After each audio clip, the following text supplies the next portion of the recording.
이 목회를 하다가 보면 간혹 이런 컴플레인을 듣곤 합니다. 목사님, 이 하나님께서는 왜 직접적으로 말씀 안 하시고 왜 빙빙 돌려서 말씀하시나요? 이 성경만 해도 그렇죠.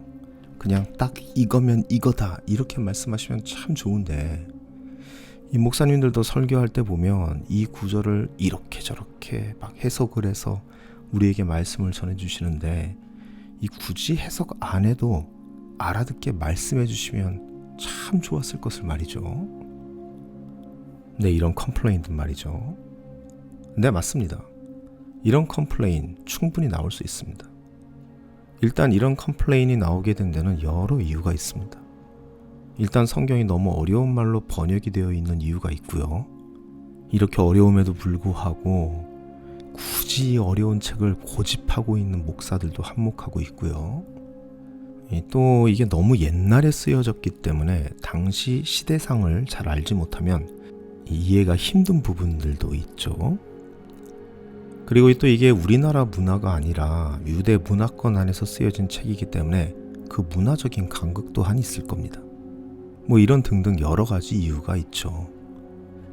하지만 제가 오늘 말씀드리고 싶은 것은 조금 다른 차원의 이야기인데요.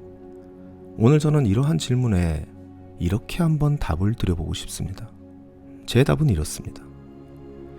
하나님께서 마치 빙빙 돌려서 말씀을 하시는 것 같고 알쏭달쏭하게 애매하게 하시는 것 같지만, 이 사실 성경을 실제로 읽어보면 하나님께서는 알쏭달쏭하게 말씀하시는 분이라기보다 오히려 불편한 마음이 들 정도로 너무 노골적으로 말씀하시는 분이라는 것을 알게 될 겁니다.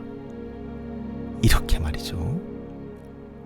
네, 실제로 그러하기 때문입니다. 사실 하나님은 해석이 필요할 만한 말씀을 그렇게 많이 하지 않으셨습니다. 오히려 해석이 필요 없어서 이 말씀 좀 해석해야지 마음이 편하겠는데, 이런 말씀들을 더 많이 하셨다는 겁니다. 사실 여러분, 이 말이 정말로 중요합니다. 해석이 필요 없어서 해석 좀 해야 우리 성도님들 마음이 좀 편하겠다, 이 말 말이죠. 그래서 지난 2000년 동안 이 교회는 말이죠, 너무나 명백하기 때문에 불편한 하나님의 말씀을 이 사제들과 목회자들이 성도들이 듣기에 불편하지 않게 하기 위해서 재해석을 해왔고, 그 재해석 때문에 오히려 더 복잡해진 말씀들이 너무나도 많다는 겁니다. 이 예수님께서 하신 말씀들을 보면 이런 것들이 참 많은데요. 대표적인 구절로 이런 구절이 있죠. 마태복음 6장입니다.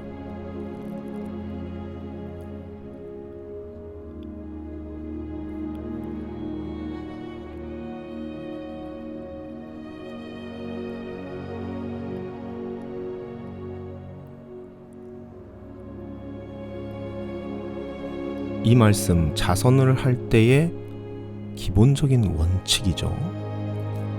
재해석이 필요 없을 정도로 명백합니다. 그런데 이 말 불편하죠. 왜냐면 지금 교회들은 이렇게 안 하기 때문입니다. 자선을 하면은, 착한 일을 하면은 사람들 앞에 꼭 알려야 합니다. 사실 안 알리면 오히려 더 큰일이라는 상황입니다. 각종 매체에서 지역사회를 섬기는 교회, 올해도 세모세모 고아원에 일금 얼마 전달, 섬김으로 예수님의 사랑을 이 세상에 알려, 이런 제목들의 기사 너무나도 쉽게 찾아볼 수 있죠. 그래서 이렇게 알려야 하기 때문에 이 마태복음 6장의 말씀을 그럴듯하게 재해석을 해서 성도들에게 전해주던가, 아니면 그냥 아예 모른 척하고 전하던가, 아니면은 이 말씀을 안 전하던가, 이렇게 해야 한다는 겁니다. 이러니 단순한 게 복잡해지는 것이죠. 이 외에도 정말 많은 구절들이 재해석 때문에 복잡해져 버렸죠. 어린아이들과 같지 않으면 천국에 갈 수 없다. 하나님과 돈을 함께 섬길 수 없다. 부자들 천국에 가기 힘들다. 네, 부자들 천국에 가기 힘듭니다. 그래서 제가 여러분에게 가능하면 부자는 되지 말라고 하는 겁니다. 하지만 가난하게 살라는 말도 아니죠. 아굴의 기도처럼 너무 부하게도 너무 가난하지도 않게 살게 되는 것, 그게 축복이라고 말이죠. 악인의 형통함을 부러워하지 말아라. 여러분, 악인이 형통해 보일 수 있다는 겁니다. 하나님도 악인의 형통함을 인정하고 있다는 것이죠. 우리가 그 악인의 형통함을 마음에 들어 하지 않는다고 이 말씀을 불편하게 여길 것이 아니라, 우리가 해야 할 일은 악인의 형통함을 이상하게 여길 것이 아니라 부러워하지 말라는 겁니다. 그런데 그 부러워하는 것을 그칠 수가 없으니까 이 말씀에 대한 다른 해석들을 찾아 나서는 것이겠죠. 성경을 읽어보면 사실 하나님처럼 확실한 분도 없습니다. 그런데 우리는 그 확실함이 마음에 거슬리고, 그것이 마음에 거슬리기 때문에 그 말씀을 마음에 거슬리지 않게 전해주는 목사들을 찾아 나선다는 겁니다. 그래서 그 목사들이 그럴듯하게 논리적으로 깔끔하게 내가 원하는 것을 말해주니까 그들의 해석을 듣고 이렇게 생각하는 거죠.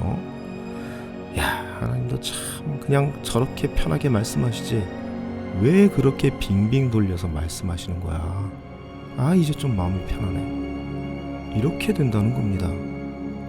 이 정말 하나님께서 의문의 일패를 당하게 되는 것이죠. 여러분, 예수님 당시에 나사렛 예수를 불편해했던 사람들, 아니 메시아라면서 저래도 되는 거야? 라는 그들이 가진 그 불편함을 달래준 것이 과연 누구였을까요? 당시 종교 지도자들이었습니다. 바리새인들과 사두개인들 말이죠. 그들은 예수님께서 신성 모독을 했다며 그들 행위에 종교적인 정당성을 제공했습니다. 헤롯과 빌라도를 불러서 정치적인 조치들까지 취했습니다.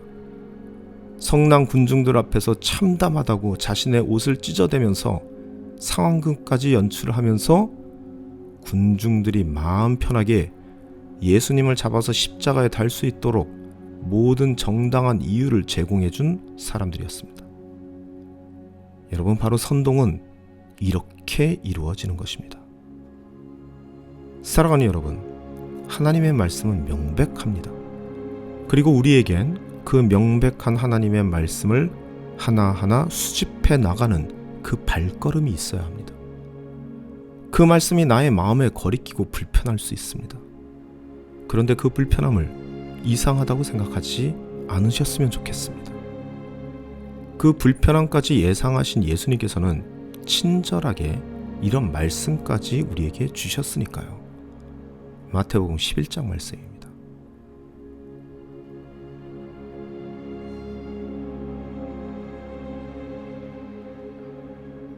이 복을 소유할 수 있는 저와 여러분이 되시기를 간절히 소망합니다.